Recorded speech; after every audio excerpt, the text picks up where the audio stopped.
start again. I don't know about all of you, but my head is still quite full from that first session. There's an awful lot of ideas in there. So let's focus a little bit more narrowly on something we have all had to live with, which is the idea of Brexit. Those of you who are here for Alex Savaridis' presentation, very interesting. He thought that everyone was a little bit negative on the UK economy, and today we have the official negativity. The UK is not going to grow by more than 2% for the foreseeable future, according to the Office for Budget Responsibility. That was in the budget today. But Alex said, well, actually, if there is a deal, then maybe things will be better than everyone thinks. So I'd like to introduce our panel to talk about this subject, Brexit, and what flows from Brexit. Ben Edwards is from BlackRock.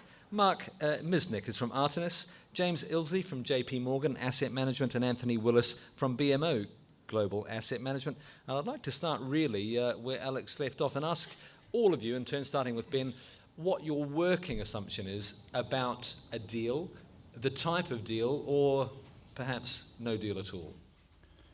Okay, that's broad. So the working assumption is not different than it was really at the start of the year.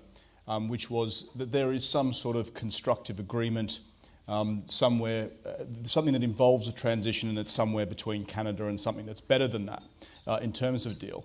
What I would say that the working assumption has changed in terms of the probabilities and the tails. And if that was the 80% probability at the start of the year, with the tails being a cliff edge WTO, a no Brexit, it feels like those tails together with a change of government over the entire period, those tails have got bigger. So where we had an 80% base case, it's now a 60% base case. It's still our base case, but the tails, the risks are much greater. And probably different from some of my equity colleagues, what I would say is that there will be an effect on the UK economy, and we have always thought there'd be an effect on the UK economy, even if we move towards a transition. There'll be an effect because economies are not light switches. They're based on people, and they're based on people's confidence. And when I talk to clients, and actually when I talk to people, not many people are confident in the outlook for the economy, or in fact in the outlook for UK politics. That confidence will start biting, has already started to bite, and will continue to bite in Q1 before we get details of a transition, even if we get a transition. Mark? Can I be honest and say I haven't got a clue? To be honest with you, look, I'm just a stock pick. I stock pick UK small caps. So to me, I deliberately go out of my way not to have a strong view on the UK economy, and certainly something as wide-ranging as Brexit. I don't think I can add value. Does it not affect the stocks you pick, though? Because some of the stocks you pick will be affected more or less. Absolutely. So we tend to take it as we find it. So after Brexit, sterling collapses. That has huge implications to many of our companies. So if you're, if I take it back to the stock level, so we saw Bon Marché yesterday, which is a value clothing retailer for the older woman, say. So they import 65% of their clothes from the Far East. They got a 58% gross margin. They were hedged last year at 155 sterling dollar. Now it's what is it, 132 or something? Yeah, I forget the. So you've got they've got to put their prices up. So there's about a short £10 million gross margin that they need to find from somewhere, either by screwing down on their suppliers or by trying to put their prices up into a market that's probably going to be very unwilling. Now, Next and M&S and everyone else is in the same boat, but that we need to factor into our valuations and our thinking on the shares. What I'm not prepared to do is to forecast whether 130 goes to £1 or goes back to 155. That's just flipping a coin. So to me, deal with the situation when it comes. I'm not going to be able to add value on trying to second guess something that's incredibly uncertain. James, you also a coin flipper or a slightly more sophisticated view? I'd like to be a little bit more sophisticated. I think, a stock picker as well. And I think we want to concentrate on the fundamentals of our companies. Absolutely, that's what we should be looking at. But you've got to be wary and aware of the risks around that. Do you want to be in the overseas owners? Do you want to be in the domestic owners?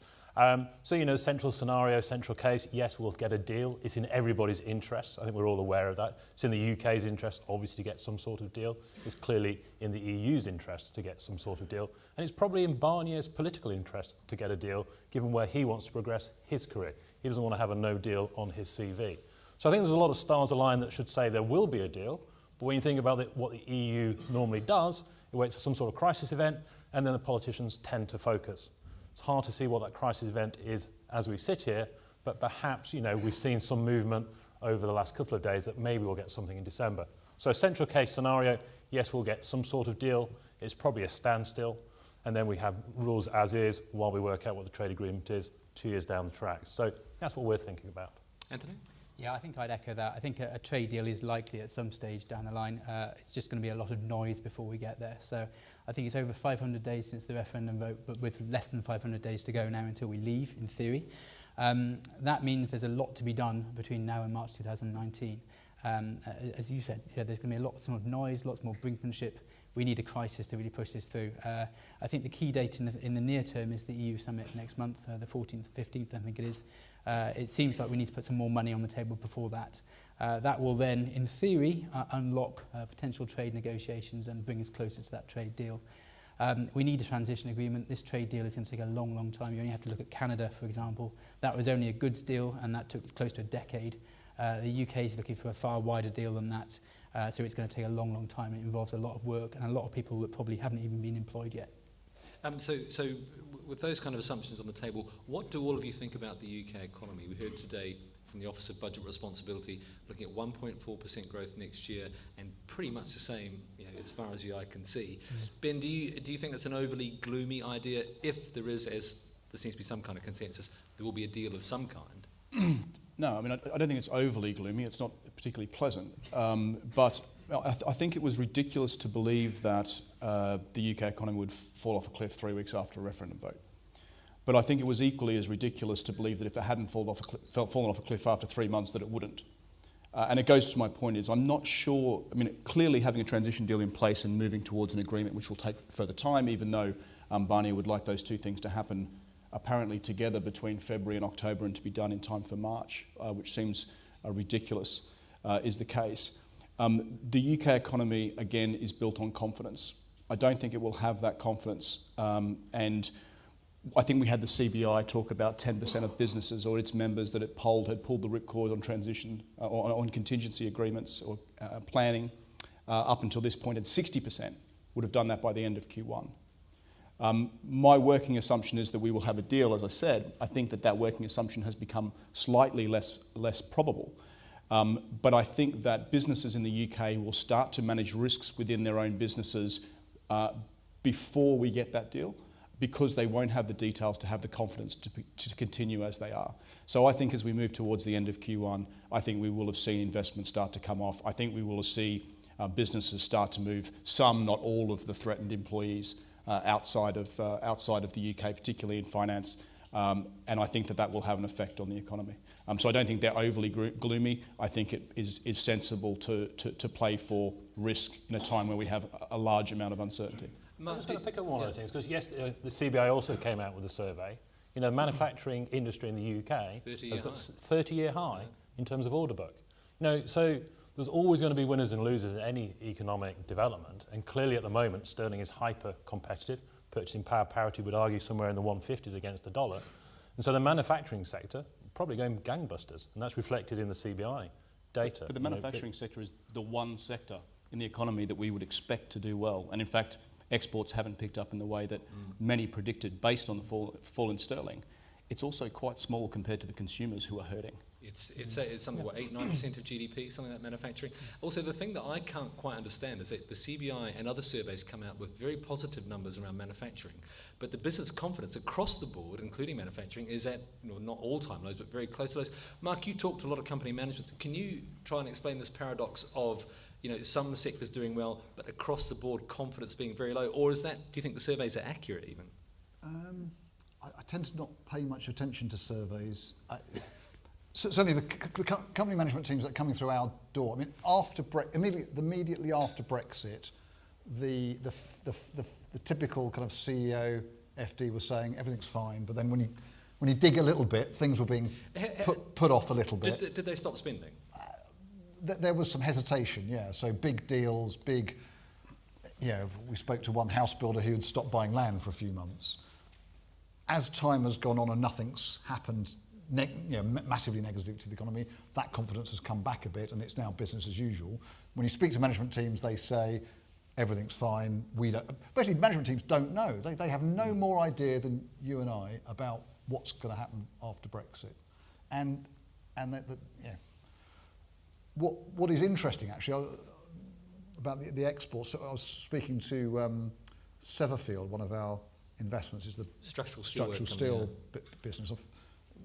They had some good figures yesterday, but they were saying they're winning work now. For the first time, they were mentioning building a data centre in Belgium, which they've never done before, because steel has become much more competitive, so they can export to the continental Europe and still make a decent margin out of it. So, yeah, I take your point about the domestics that are suffering with the import inflation, but you can as a fund manager, what we try and do is balance the two. So, for my fund, for example, there's about 60% of the fund that is domestic, 40% of it is export, 40% of it is overseas earners and 60% of it is UK. About 20% of it is exporters. They're doing very well. 10% of it is importers. They're struggling. So it's all about trying to have a balance. Has that changed the shape of the funding? Are you deliberately saying, okay, we're not going to invest in these companies which are more domestically exposed? It's interesting. What we're trying to do, I suppose what I've seen over the last year or two is, I think whether it's because of QE, low inflation, where you do find growth, fund managers, my competitors, have gone after that growth absolutely all guns blazing. So the kind of purple Brixes and Fever Trees and CVSs, the growth stocks, have been put on massive rating premiums. We've been tending to sell those down because we see risk there. The other side of the coin is that the kind of dull but worthy companies that are only growing at 5% or 8%, that doesn't really turn on those kind of growthy people. Those ratings of those companies are relatively low, and that's what we've been buying. So non-cyclical, but reasonable rated. We're too scared to go into the cyclicals, so the kind of Severfield would be an atypical example, because if Brexit goes badly wrong, that they could suffer in the short term. Anthony, how have you found confidence amongst management teams you've talked to? Well, we have a slightly different aspect because we're investing in other fund managers. So we invest globally. UK obviously is a key part of that, given our client base is in the UK. And certainly talking to fund managers, it does seem like, again, it's a function of uncertainty rather than anything else. So fund managers like certainty. In this environment, as we've already demonstrated, we just don't know right now. So companies are generally not really committing to anything right now. The closer we get to the point in time when they need to start planning, March next year, when it's a year to go, I think particularly in financial services, companies are going to be looking very closely at needing to move to Dublin, Frankfurt, wherever it might be, not least because Barnier said earlier this week, I think it was, passporting is not going to happen. So we need to be aware that, companies are needing to start planning more carefully as much as they can with the very little information they've already got. So I think it's a function of companies trying to understand what Theresa May is trying to achieve and the timetable she's trying to achieve it within, and then making the best of it. But it is very difficult with the lack of information we have. Are the funds you talk to deliberately avoiding UK companies because they think the risk is just too great? Not if really. They have a choice. Yeah, I think those that allocate globally generally allocate sort of at the company level, so from the bottom up. And like Mark said, there's plenty of opportunities in the UK from companies that are based here but earning overseas. So I think there's a lot of people that are underweight the UK, certainly versus other markets. But that's actually quite interesting in a way because the UK looks relatively cheap right now. Well, I was going to ask, do you think the UK is cheap, which is what Alex Savaridi said earlier? And there's a good chance it could become cheaper, not least because of sterling. And I think that makes the UK companies in particular, that example of Amazon and how much money they've got versus Marks and Spencer, 4.5 billion is nothing, and great distribution. So if Marks and Spencer becomes even cheaper because sterling devalues further, that makes them very interesting. So you think M&S could be Amazon's Whole Foods in the UK as well? Well, they've got good distribution. Everyone lives close to Marks and Spencer's. So why not? I think that's an important point actually, because actually the UK has been the number one market for M&A this year. I think we've been 600 odd deals into the UK market this year. We are the number one market in Europe for inward bound Is it all M&A. because of weak sterling making things more I think corporates are taking a long-term view. They can see the opportunity. They know sterling, assuming we go through the deal, international companies, they're cheap. So, you take the opportunity where it's there in front of you. For the market as a whole, 70% of our revenues are sourced from overseas. So yeah, put that 30% of domestic in context. Rio Tinto is bigger than the whole of the general retail sector in the UK. Rio Tinto's got absolutely nothing to do with Brexit, but it's as big as the whole of the general retail sector. It's bigger than Marks and Spencer's, Next, all those things put together. So you got to think about that from the overall market perspective and put it in, get the sizing right. Ben, you hinted at something earlier around, we're talking about Brexit risk, talking about just general domestic political risk, i.e. the possibility that the Conservatives might fall over, Jeremy Corbyn might be elected, or there's a period of turmoil. How do you get a handle on that? It's quite difficult to factor in, isn't it? Yes. So again, I'll touch very quickly on something you talked about that I thought was quite interesting is on domestic stocks and domestic companies. So I invest in bond markets; they're quite global, and so if you're a British company, you need to make the decision. A, you'll have winners and losers, but B, you need to make the decision about whether or not you sit there and do nothing or continue with business as usual. And quite rightly, they should take a long-term view. My companies tend to be more global and less UK, surprisingly, even within the sterling market. And it's those guys that are diverting investment between the UK and another option. And I think at the margin that may affect us. Again, long term, I think we'll be okay. We'll just be fine, actually. So that you mean that their view of the creditworthiness of the UK market is marginally no, less? their view of investment into the UK in terms of equipment and people is less positive. Again, in the long term, I think the UK is a very strong story, but in the short term, I think we need to take a little bit more pain to get there. In terms of the political outcomes, as I said, my tails have got bigger. How do you structure a portfolio for the tail risk? It's very, very difficult, is the answer. I think that what we're doing is we actually quite like gilts here. We like gilts relative to other markets, particularly treasuries. The reason why is because those, we see a situation where in the best case scenario, the base case scenario, gilts do as well as treasuries. No harm, no foul. But in any of the tail risk scenarios, either a new referendum, a crashing out hard Brexit, whatever you want to call it, WTO solution, or a new referendum or a new government, we see gilt yields very much lower in absolute terms first, before we move to phase two. And that phase two is really based on which of those it is. Jeremy Corbyn, for my money, would lead to the UK risk-free asset being treated as credit for the first time in any of our lifetimes, potentially. Phase one, I think gilts perform very well in absolute terms of any of the risk scenarios, and then depending on which of those three we go through, and we could either see them do okay or do very, very poorly. But again, that's kind of second order. But how do we build in the portfolio? We like gilts. We like them relative to treasuries, and we think that covers us in most scenarios. And actually, at the margin, we're reducing UK bank exposure, not because we don't think Lloyds is a solid bank with heaps of capital and will be just fine. But it's because I can't see those assets outperforming over the next 3 to 6 months where other companies will. Because Lloyds basically is a bit of a proxy on the UK consumer, isn't it, and the UK economy? Lloyds has issued 5 times as much debt in the US market as it has in the UK market this year, and it needs to issue more next year. So having access to foreign markets for large UK banks and corporates is important. Can I ask a slightly different question, slightly inside baseball, but do you fear for the environment in which you work, the city, financial services, given, as we heard earlier, Michel Barnier said no to passporting? Quite what that means, we don't know yet. But are we going to see London being a much less interesting place for financial services companies, the ones that employ people like you, Anthony? I think over the very long term, you have to say Frankfurt, other places will become marginally more attractive from a global point of view. But I think London has such an established financial base, certainly into Europe, that will take a long time to change. Certainly, all the euro clearing that goes through London, it's a place that companies come to raise money still. So I think it's going to take a long, long time. But at the margin, I think a lot of investment banks, Lloyd Blankfein from Goldman's has said, I'll be spending a lot more time in Frankfurt. And you can see that trend certainly from the US point of view. If they want to go into Europe, they now think about the UK and Europe more separately than they did previously. As asset managers, I think we've still got huge business within the UK to serve. So I think the issue is going to be more at the investment banking level than the asset management level. And companies like BMO, we just need to make sure that our Dutch office, in our case, is up and running and up to speed, so we can passport very easily into Europe. James? Yeah, I'd echo that. I think, if you think of why is London the power that it is today? We were a big financial centre before we joined the EU. We've got the legal system, we've got the law, and we've got the language, and our location. Those things don't change with Brexit. We do sit between time zones. We have got, the common language. We've got the legal system, which has supported it through that time. So I don't think that changes.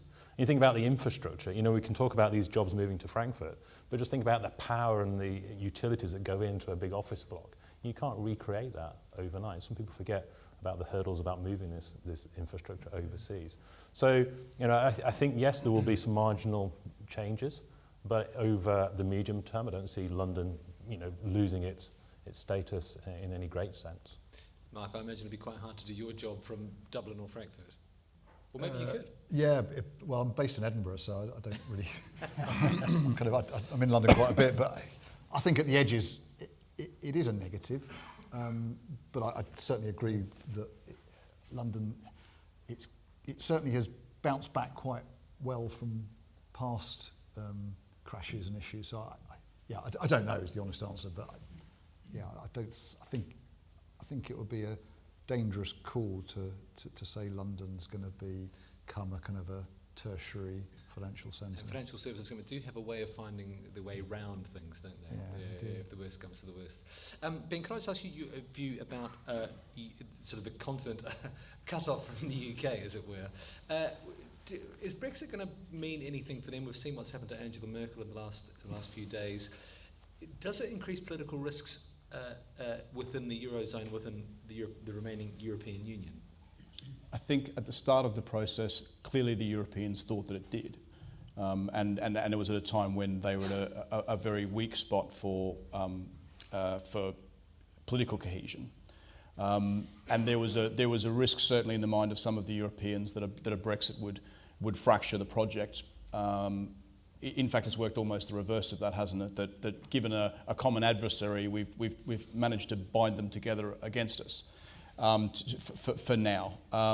So, as I said, it's a very, very difficult one.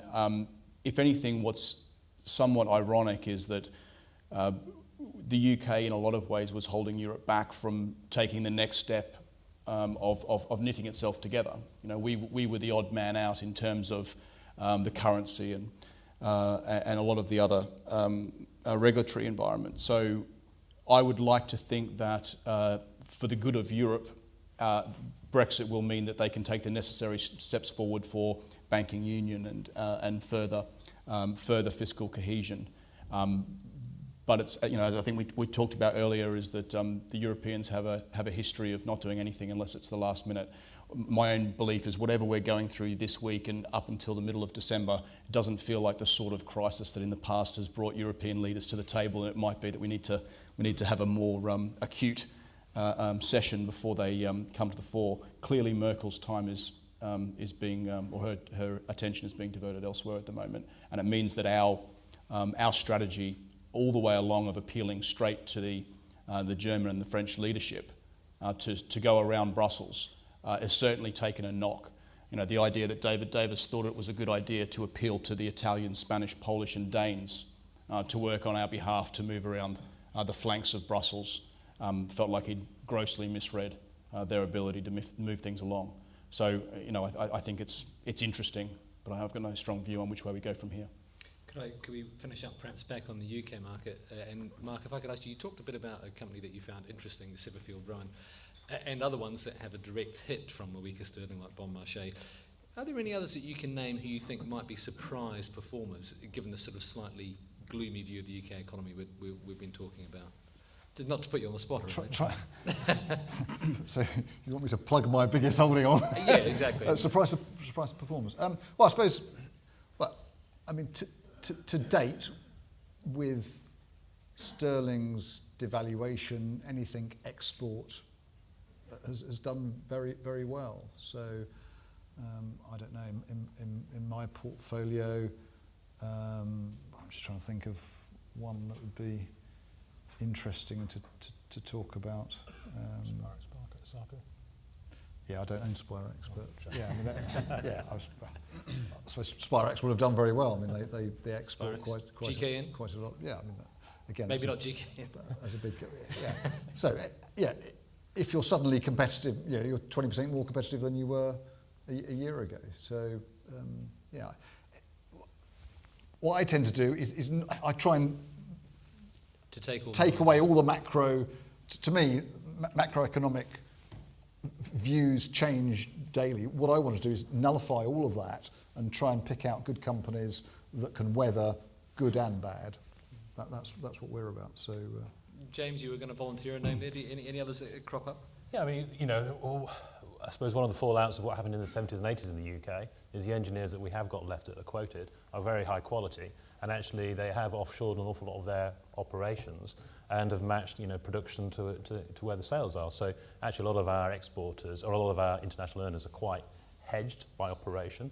But one of the ones that's still got quite a big domestic UK bias is the Spirax Sarco, steam traps and things for production processes, and it's still got a big base in the UK. If you look at the global economy, all of the PMIs we heard earlier on, the global economy is still doing very well. If you look across the world, the economy is doing well. So that export side, and our companies that are working overseas have still got great conditions. So if you can get past Brexit, I know it's an elephant in the room, but if you can get past Brexit, it is a rosier picture once we got past this. And Anthony, that chimes with your view about the UK on some measures being quite a cheap market. Exactly. I think, there's a lot of things keeping pressure on UK stock prices at the moment, sort of at the index level, which is the uncertainty. The UK has been quite a big underperformer versus other global markets, versus European markets. And I think if we get at least some certainty and potentially a reasonable outcome, that's quite positive for the UK at the individual stock level. We've just got to be aware sterling might rally in that circumstance, so that could be a bit of a headwind. And Ben, any final thoughts from you? Any assets, any gems that you can alight on? Look, I go back to my previous comment, which is really interesting, is that we have a very global book. So what I care about is specifically the UK economy, because it affects the interest rate exposure of the portfolio. But on the credit side, it's far more global. I would say that we don't have the benefit of valuations that the equity market does. So as I look across UK companies, they're not trading at a significant discount in the debt market compared to global peers. But it sounds like obviously that's not the case in the equity market. So for me, the ability to own strong global corporates that are more international looking, or actually owning US or European countries without any sort of give up in yield versus owning UK, it's a pretty easy decision to take a little bit out of that portfolio from a risk management point of view. But again, if I was looking at the relative valuations of the US market and the UK market, I might be making a different choice in equities. Very good. Thank you very much to all of our panellists. Ben Edwards of BlackRock, Mark Nismic of Artemis, James Ilsley of JP Morgan Asset Management, and Anthony Willis. Thank you very much. Thank you.